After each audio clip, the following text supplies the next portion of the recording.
What's going on, guys? Waco from Revolution here with my Revolution Watch Bar and content creation buddy, Constant. Hey guys. How are you? I'm good. And today we're going to break down all the major complications in watchmaking for you.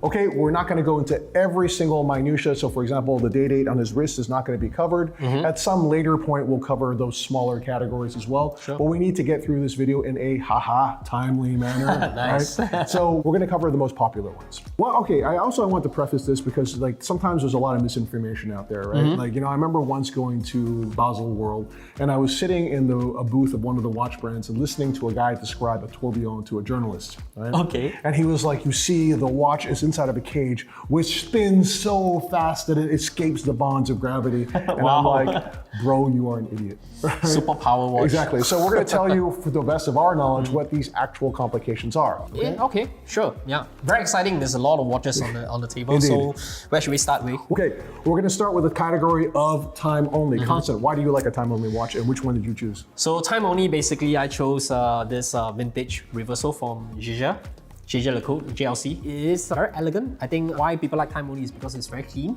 You know, it's very symmetrical most of the time. And I think the best thing is you wind it up, set the time, and you're good to go. Absolutely. You know, so to me, a time-only watch is the essence of timekeeping. A time-only watch to me can either have a sub-seconds hand or not, right? Yeah. So in the case of this watch, which is my Cartier Sonnerie, it does not. It only has hour and minutes. And I really love this watch. It was created in 1921, and it was one of the very first watches to follow the morphology of the human wrist. So as you can see, it's got this beautiful curved profile. The great thing about a time-only watch is it gives you the essence of timekeeping based on reduction gearing. So how does a watch work? So when you wind your watch, or if it's an automatic watch, if it's got a barrel, you're basically charging this spring called the mainspring. Yep. Guys, I want you to think of this as like the gas tank for your watch, right?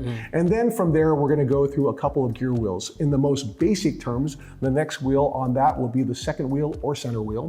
Then we're gonna go to the third wheel. And then the fourth wheel, which is a very important wheel because that is the seconds wheel. Yes. And in direct seconds watches, the seconds hand is attached directly to that wheel. Then we're gonna go from there to the escape wheel, which is the wheel that locks and unlocks with each impulse of the balance wheel. And then finally, we're gonna go to the balance wheel, which is the heart of your watch, That's right. which is oscillating in two directions, once that way and the other way. And with each beat of your watch, you're dividing time into fractions of a second, That's right, which is so cool. So that's what's happening on your wrist when you're wearing your watch. Time is being divided into fractions of a second. And it's super important that you know how a watch works because some of the complications we're going to talk about are built upon the basic movement. That's right. Okay. Yeah. So this is the most basic one. Now we'll move on to higher, I would say, complications, right? Okay, so the next complication we're going to talk about is the GMT watch. So what does GMT stand for? Greenwich Mean Time. So this piece is my 1675 Rolex GMT Master. This was the watch that popularized this GMT format, and as you can see in the modern world, so many of them looks like this. Yeah, you know, I like to think of Rolex as being that brand that was kind of like Apple, right? Like, yes, that's right. It took complications, but made them understandable, relatable, usable, and probably executed better than anyone else. Yeah, I agree. I totally agree. So I really love your choice of this watch as well. It is based, of course, on the very original GMT Master, the 6542, which was created for Pan Am pilots, correct? That's right. And the cool thing about this watch, or most GMT watches, is you have a second GMT hand. That's right. Here delineated with this little red shaft and this tiny arrow here, which is also luminous in this case. Now, there's several ways in which you can read a GMT, right? You can actually just use the indexes of the dial itself, right? Because that also gives you a format for 12 hours. Yes. But in this particular watch, it has a rotating bezel with a day and night indicator configured in 24-hour format. Yep. Why is that? Well, if you use that bezel to read off of that hand, it will tell you what are day hours or night hours. That's right, yes. But there's another really important reason for this bezel to exist. And that is if you set this hand on the bezel to what is known as UTC or GMT time, right? Which is Greenwich Mean Time. And this was created because when pilots are flying, they're crossing multiple zones. That's right, yeah. So the time that they're discussing is always GMT time or UTC time, right?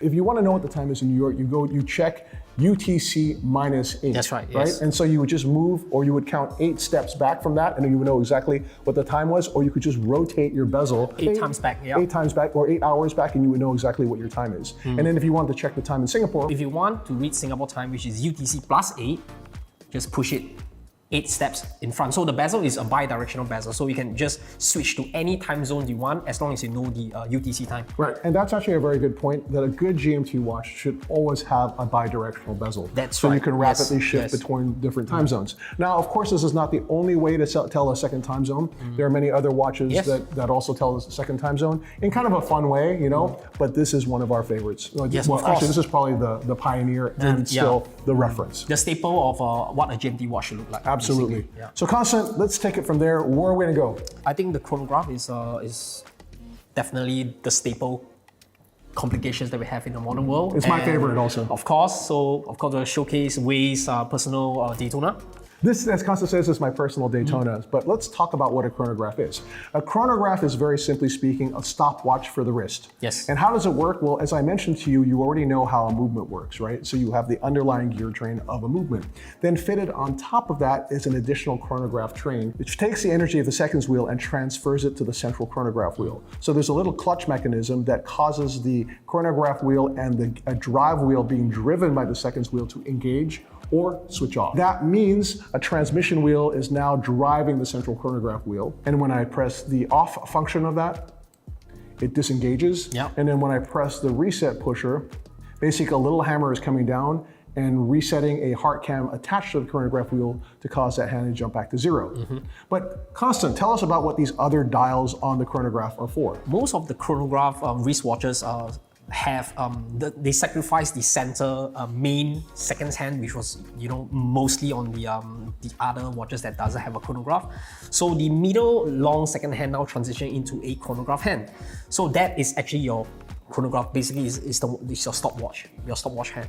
The other chronographs, of course, you have 2 counters or 3 counters, depending on the functions of what the chronograph wristwatch has. Most of them will have a sub-dial that is a seconds hand. So the seconds hand has become a small seconds hand in one of the sub-dials. It's oftentimes called a subsidiary seconds hand. Subsidiary second hand. So next, of course, you have either one other counter or 2 other counters, which is your chronograph register counters, or I call it. So most of the chronographs will have a 30-minute counter and beyond, depending on the complication, of course. And also, some of them has, including Daytona, has 8-hour counter as well. So this one does have a 12-hour counter in one of the sub-dials. You know, the interesting thing is that I actually find this super useful because I will set my chronograph on before I start taking a flight, and then I can check out how long I'm into my flight as to when I want to have my meals or so on, or when I want to sleep, when I want to drink or maybe not stop drinking, and I find that to be extremely useful. Oh, interesting. So you do use your chronograph in real use life? it a lot. Now, the other chronograph that I want to talk about besides the Rolex Daytona is, of course, the legendary Omega Speedmaster, right? course. And this was a chronograph that was created in 1957. The first one, I might add, the first one that actually introduced an exterior tachymeter on the bezel itself. Right. To this day, Omega Speedmasters are still pretty much the same configuration as they were originally created. And I have to say, it's an absolutely spectacular watch because it's so pragmatic and so much of a tool watch. Wow. And if you guys want to learn more about Omega... So dope. The fact that you heard that means that we have a Grande Sonnerie in our midst, and we want to give a big shout out to our friends at Sincere Watch for bringing over this incredible group of horses at Grande Sonnerie. But in the meantime, let me remind you that we have a great Omega Speedmaster reference video as well, so if you want to check that out, there's a link below. But Constant, there are chronographs, and then there are also split-second chronographs. That's right. What the hell is a split-second chronograph? So basically, it's a chronograph that I think is first used to time lap racing. It is a chronograph that you can actually stop and record another lap concurrently. Yeah, I mean, this is one of my favorite watches. In French, it's called the rattrapant, which means catch up, right? Yeah. So what you have is that it looks just like a normal chronograph, and then like you've got a seconds hand that's like, marching imperiously forward.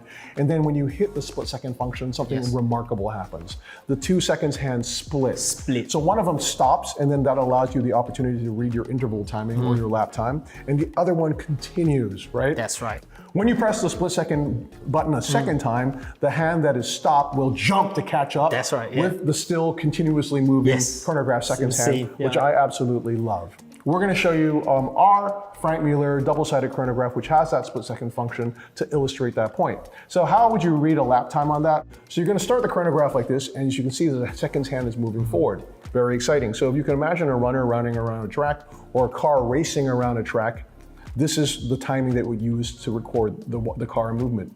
However, when the car passes the first lap, what you do is you press the split-second function, and the second hand freezes, and that allows you to record the lap time. Yes. But of course, if you stopped it completely, you would be losing the timing of the car moving around the That's track. right. You wouldn't be able Yes, to time yes. the total race. So now you press the split second button a second time, and boom, that hand catches up. That is so cool, and it's one of my favorite watches. So which is your favorite Ultra Paul? Oh, that's a good question. 5004 for me. Yeah, I would say that's probably the greatest watch that's ever been made, Yeah, right? yeah. The Patek Philippe 5004. It's a perpetual calendar, split second chronograph. Yes. But before we go into that category of watches, we need to talk about the complete calendar. So, Constant, what is a complete calendar watch? I brought this, a vintage Universal Genève Tri-Compact. A triple calendar or full calendar, it is actually not a real calendar in a way. It has a full calendar display, means that you show the month, the day, the date, and also the moon phase. Some of them has a moon phase, some of them doesn't, but pretty much you have everything that you need, including the time, of course. This watch itself is a full calendar, but not annual calendar or perpetual calendar because it doesn't calculate. It runs as per normal, and if you have short months or long months, you still gotta manually correct each display. It's What year was this very watch created, Constant? 1947, if I'm not wrong. You know, honestly, I would say in the context of 1947, walking around with this watch was like probably walking around with like a supercomputer on your wrist, because it's like, bro, I can tell, you know, the day, the date, the month, the moon phase. I mean, it's really cool. So how do you correct the watch? So all of these full calendar watches have pushers at the side of the case. So basically, you're just gonna explore which pusher activates which function, and then you fix and correct it depending on the display. One of the good things about a triple calendar also is the fact that because the displays are not synchronized, there's much less chance of you breaking it. Yes. Because you can press basically all the different pushers and see where it's going to, whether it's a day or the moon That's right. phase or whatever. That's right, yeah. But because they're not interconnected, there's no way of operating it incorrectly. That's right. If the watch stops, the calculation stops.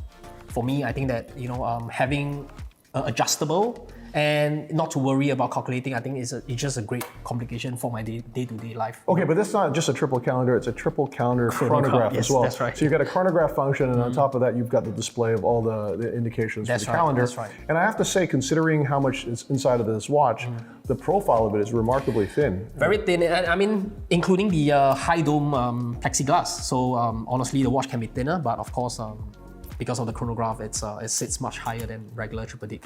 Okay, on that note, guys, this is the conclusion to part 1 of our video. If you like our content, don't forget to like, subscribe, and comment below, and stay tuned for part 2, because that's going to be mind-blowing. We just made a discovery in part 2 of what may potentially be the greatest watch of all time, so stay tuned. Stay tuned, guys.